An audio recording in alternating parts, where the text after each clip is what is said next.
নমস্কাৰ ছাত্ৰ-ছাত্ৰীসকল, আজি আমি এই ভিডিঅ'টোত আলোচনা কৰিম 2025 বৰ্ষত মেট্ৰিক পৰীক্ষাত বিজ্ঞান বিষয়ত আহিব পৰা সম্ভাৱ্য প্ৰশ্নবোৰ।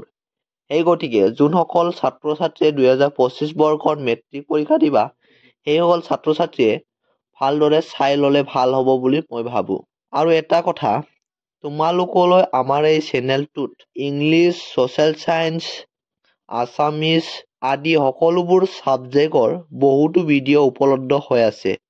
এইবোৰ চাই ল'ব পাৰা, কাৰণ মই দিয়া কুৱেশ্যনবোৰ 99% কমন পৰেই। ভিডিঅ'টো আৰম্ভ কৰাৰ আগতে যদি তুমি এই চেনেলটোত পোনপ্ৰথমবাৰৰ বাবে ভিজিট কৰিছা, তেনেহ'লে like, comment, share and subscribe কৰি দিবা, কাৰণ আমি তোমালোকৰ পৰা ছাপোৰ্ট পালেহে ভিডিঅ'টো আগবঢ়াবলৈ মন যায়। বেছি পলম নকৰি বলা কুৱেশ্যনলৈ আগবাঢ়ো। ছাত্ৰ-ছাত্ৰীসকল, আমি ছায়েন্সৰ কমন কুৱেশ্যনবোৰ এটা ভিডিঅ' বনোৱা হ'ল। এইটোৰ লিংক ডিছক্ৰিপশ্যনত থাকিব, চাই ল'ব পাৰা। আৰু এতিয়া নেক্সট 9 নম্বৰৰ পৰা আছে। প্ৰথম কুৱেশ্যনটো আছে পৰৱৰ্তী প্ৰবাহ জেনেৰেল আৰু প্ৰত্যক্ষ প্ৰবাহ জেনেৰেটৰৰ মাজত মূল পাৰ্থক্য লিখা। 2025 বৰ্ষৰ মেট্ৰিক পৰীক্ষাৰ্থীৰ বাবে মষ্ট ইম্পৰ্টেণ্ট কুৱেশ্যন হয়। আৰু নেক্সট আছে 10 নম্বৰ, বিদ্যুৎ চৌম্বকীয় আবেগ কি? এইটো মষ্ট ইম্পৰ্টেণ্ট আৰু এইটো ৰিপিটেড কুৱেশ্যন হয়। ভালদৰে চাই থ'লে ভাল হ'ব। নেক্সট 11 নম্বৰ, বৈদ্যুতিক মটৰ আৰু বিদ্যুৎ উৎপাদকৰ মাজৰ মূল পাৰ্থক্যটো লিখা। এইটো 2025 বৰ্ষৰ মেট্ৰিক পৰীক্ষাৰ্থীৰ বাবে মষ্ট ইম্পৰ্টেণ্ট হয়। ভালদৰে কুৱেশ্যনটো চাই লোৱা।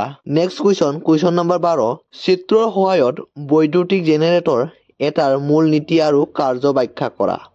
ইয়াত ব্ৰাছ দুটাৰ কাম কি? মষ্ট ইম্পৰ্টেণ্ট কমন কুৱেশ্যন হয়। নেক্সট কমন কুৱেশ্যনটো হৈছে 13 নম্বৰ, ছলেনয়েড এটাই কিদৰে চম্বুকৰ দৰে আচৰণ কৰে?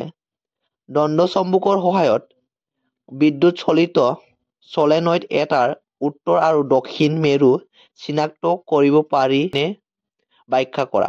আৰু নেক্সট কুৱেশ্যন আছে 14 নম্বৰ, ইলেক্ট্ৰিক জেনেৰেটৰ এটাৰ মূল নীতি লিখা। নেক্সট প্ৰশ্ন 15 নম্বৰ প্ৰশ্ন, বৈদ্যুতিক মটৰ এটাত থকা স্প্ৰিংটোৰ ভূমিকা কি? আৰু নেক্সট 16 নম্বৰ, বৈদ্যুতিক মটৰ এটাৰ মূল নীতি কি? আৰু শেষৰটো কুৱেশ্যন হৈছে এডাল দণ্ড চম্বুকৰ ক্ষেত্ৰৰেখাবোৰ অংকন কৰি দেখুওৱা। ছাত্ৰ-ছাত্ৰীসকল, আজিৰ কুৱেশ্যনবোৰ ইমানেই আছিল। যদি ভিডিঅ'টো চাই ভাল পালা, like, comment, share and subscribe কৰিবলৈ একেবাৰে নাপাহৰিবা। পুনৰ এটা লগ পাম নতুন এটা ভিডিঅ'ৰ সৈতে। আজিলৈ ধন্যবাদ।